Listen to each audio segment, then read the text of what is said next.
orang hebat, Anda harus siap merasakan rasa sakit. Push diri sendiri, memaksa diri sendiri. Apa yang harus saya lakukan? Berserah diri itu bagus, apa itu perlu. Dari impossible jadi Eits, tunggu dulu. Sebelum nonton video lengkapnya, jangan lupa untuk subscribe ya dan klik link di bawah ini. Jangan lupa juga untuk klik tombol loncengnya. Oke? Terima kasih. Selamat menonton.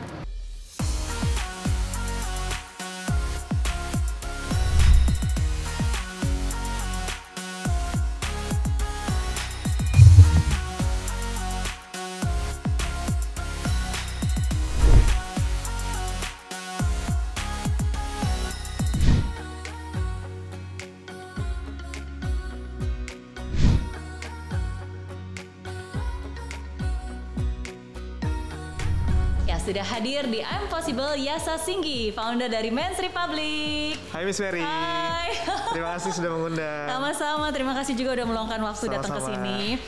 Anak Bekasi yang sekarang jadi entrepreneur sukses di Indonesia. Oke, karena memang mulainya juga dari usia muda ya. Ya. Usia 15 tahun udah 15 mulai buka tahun. usaha. Betul. Kenapa tuh? Muda banget usia 15 tahun udah langsung buka usaha. Oke, sebenarnya dari keluarga nggak ada background pengusaha Miss Mary. Kedua orang tua saya itu kerja kantoran karyawan swasta. Cuma titik baliknya, kebetulan banget pada saat usia 15 tahun, waktu itu masih SMP 3, mau naik ke SMA 1, saya punya kakak kedua baru masuk kuliah pada saat itu. Jadi di setahun 2 tahun itu tuh keluarga bayar uang sekolah banyak banget. Kebetulan pada saat itu papa sakit. Jadi papa sempat kena serangan jantung, ada 3 penyempitan pembuluh darah, dokter menyarankan untuk operasi.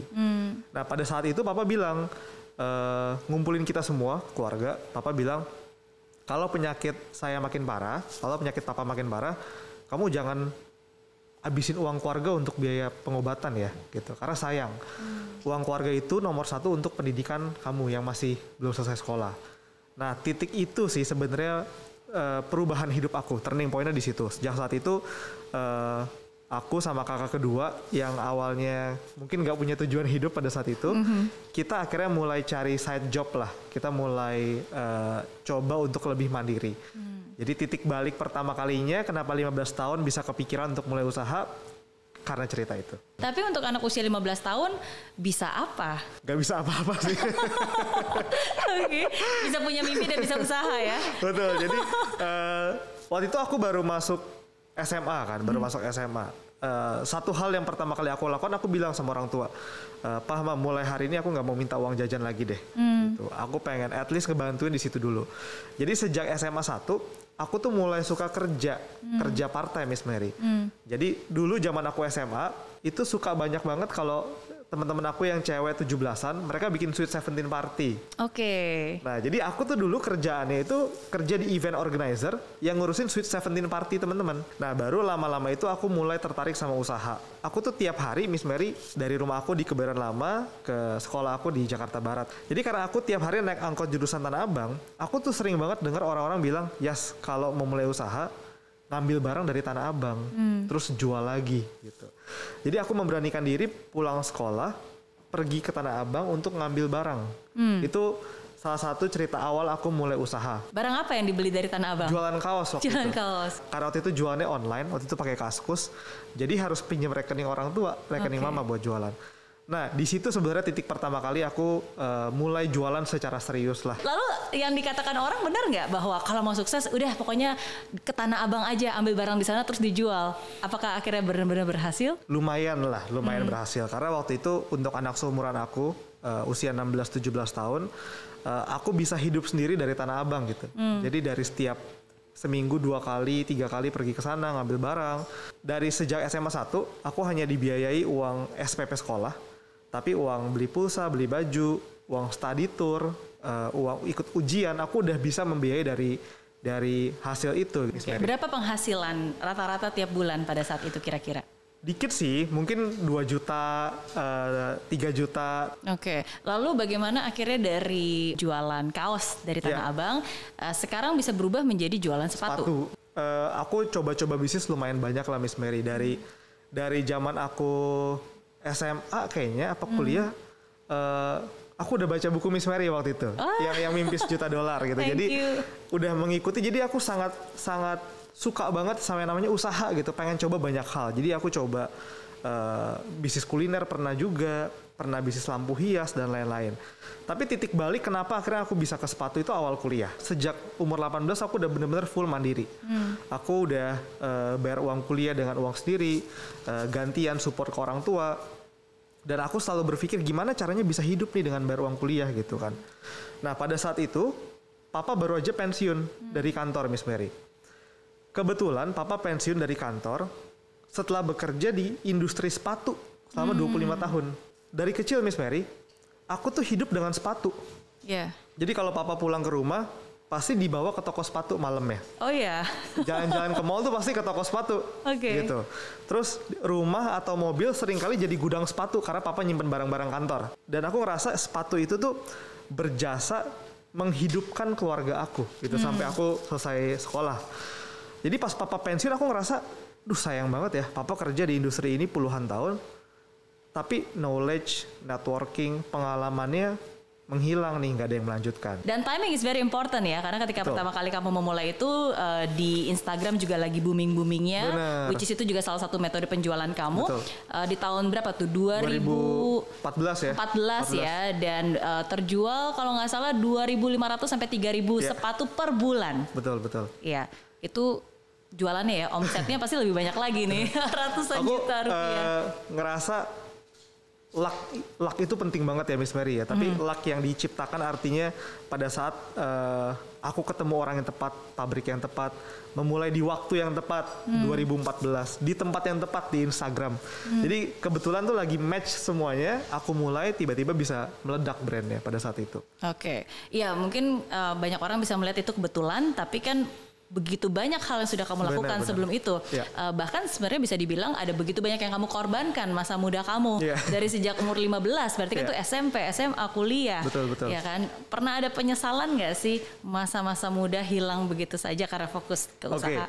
kalau apa yang disacrifice, adalah pasti yang disacrifice ya. Waktu untuk main sama teman pasti berkurang, jalan-jalan dan nongkrong-nongkrong. Cuma aku tuh tipe yang lebih ngerangkul teman gitu Miss Mary dibandingin ninggalin. Misalnya aku ngerasa, aduh teman-teman gue gak produktif nih. Bukannya gue tinggalin, tapi aku ngerasa, bareng-bareng yuk kita usaha gitu. Oke.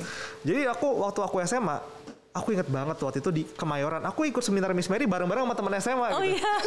Jadi aku ngerasa nggak begitu hilang banget masa mudanya, Iya. karena aku walaupun usaha, aku bareng sama teman-teman gitu. Jadi aku ngajak teman-teman, kita ngambil barang juga yuk dari Tanah Abang yuk, bareng-bareng gitu. Gue baca buku ini nih, lo mau ikut gak? Gue ada seminar ini nih, ikut yuk gitu. Jadi have fun bareng-bareng, cuma Iya. have fun itu di usaha lah. Itu satu hal yang menurut saya is a very good point ya. Iya, Karena iya. kan sometimes kadang-kadang yang namanya dunia usaha kan ada yang bilang bahwa entrepreneur is very lonely gitu kan. Benar, sangat benar, sepi. benar. Tapi ya walaupun sepi, tapi kalau kita bisa mengajak teman-teman main kita juga ikut bertumbuh bersama, berjuang Iya. bersama, ya pasti nggak sesepi yang orang lain bicarakan. Betul. Karyawan-karyawan pertama dari Men's Republic juga 10-nya mahasiswa-mahasiswa dari BINUS. Benar, jadi teman-teman semua tuh. benar. Jadi dulu waktu aku pertama kali mulai si Men's Republic yang sepatu, Iya. itu kan kuliah. Jadi ya karyawan-karyawan pertama itu anak kuliahan semua Iya. gitu. Jadi nginep di ruko tuh bareng-bareng. Ya nggak ngerasa kayak bekerja banget gitu. Iya. Jadi seru. Jadi bener-bener nggak ngerasa bahwa masa muda itu hilang ya. Apa sih titik terendah kamu yang pernah kamu alami dari dulu sampai hari ini? Mungkin titik terendahnya sekitar 2 atau 3 tahun yang lalu Miss Mary. Jadi ngejalanin bisnis tahun pertama kedua mungkin kita fokusnya ke sales saja kan, ke penjualan. Tapi ke tahun 3, 4, 5 masalahnya itu udah bukan sales lagi, tapi masalahnya tuh manajemen stok. Barang mati banyak, manajemen cash flow karena kita ada produksi, uang kita mati di barang dan lain-lain. Tim yang keluar masuk, produksi yang delay, barang reject, wah udah banyak banget masalahnya. Dan dulu salah satu kesalahan aku memulai bisnis Miss Mary, aku merasa finance itu nggak penting. Jadi aku dulu punya mindset yang salah. Aku pikir entrepreneur tuh nggak perlu belajar finance, karena entrepreneur tuh attacking aja, yang penting dapetin duit gitu. Iya. Tapi percuma kita dapat duit kalau kita nggak bisa kelolanya. Jadi dulu mungkin 3 tahun pertama aku itu cuma tahu omset aja setiap bulan. Oke. Tapi aku nggak lihat stok berapa, nggak lihat cash flow-nya, neracanya berapa. Aku cuma tahu omset berapa, bisa gajian, senang, bisa ambil untung, senang gitu kan. Yeah. Tapi nggak sadar sampai aku ngerasa di satu titik barang mati banyak, tagihan numpuk ke supplier, tiba-tiba jeder utang 1,5 M nggak kebayar. Wow. Dan duit yang di tabungan perusahaan udah habis gajian semua gitu. Yeah. Berarti kan ada mismanagement nih di keuangan. Wah, pada saat itu bener-bener stres banget karena tiap hari itu ditagihin utang. Tiap hari itu bener-bener buka WhatsApp itu gemeter gitu loh. Aduh ini tagih lagi gitu. Terus aku sempat insomnia, tiap hari tidur jam 5 pagi. Karena mikirin hal ini. Karena overthinking. Takut gagal, takut ini kalau bangkrut gimana. Iya. Overweight, waktu itu berat aku 25 kilo lebih berat dari sekarang sebenarnya. Ke kantor juga udah nggak ada spiritnya lagi, gitu. Kehilangan day one mentality-nya. Karena dulu kan pas pertama-tama jalanin bisnis, datang paling pagi di kantor gitu. Cukup lama, 6 bulan sampai setahun lah aku berada di titik yang sangat stuck itu gitu. Iya, berarti tahun 2018 18-an, 19 gitu ya. Udah gitu waktu itu pacar aku yang sekarang jadi istri udah ngomongin soal pernikahan juga. Tapi nggak punya duit sama sekali. Adanya ngutang bahkan kan. Iya, jadi bukan yang nggak punya duit lagi, minus 1,5 M gitu kan. Jadi aku selalu ingat momen itu sebagai salah satu titik terendah sih. Di aplikasi Mary Riana tersedia lengkap video-video YouTube terbaru saya, artikel yang up to date, post inspirasi, koleksi merchandise, workshop dan seminar yang bisa kamu dapatkan free dan download sekarang juga gratis.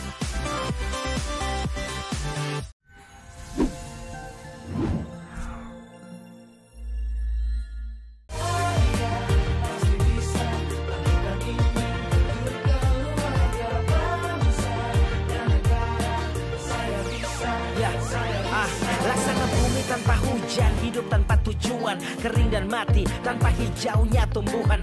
Demikian kalau mimpi tak kunjung terjadi.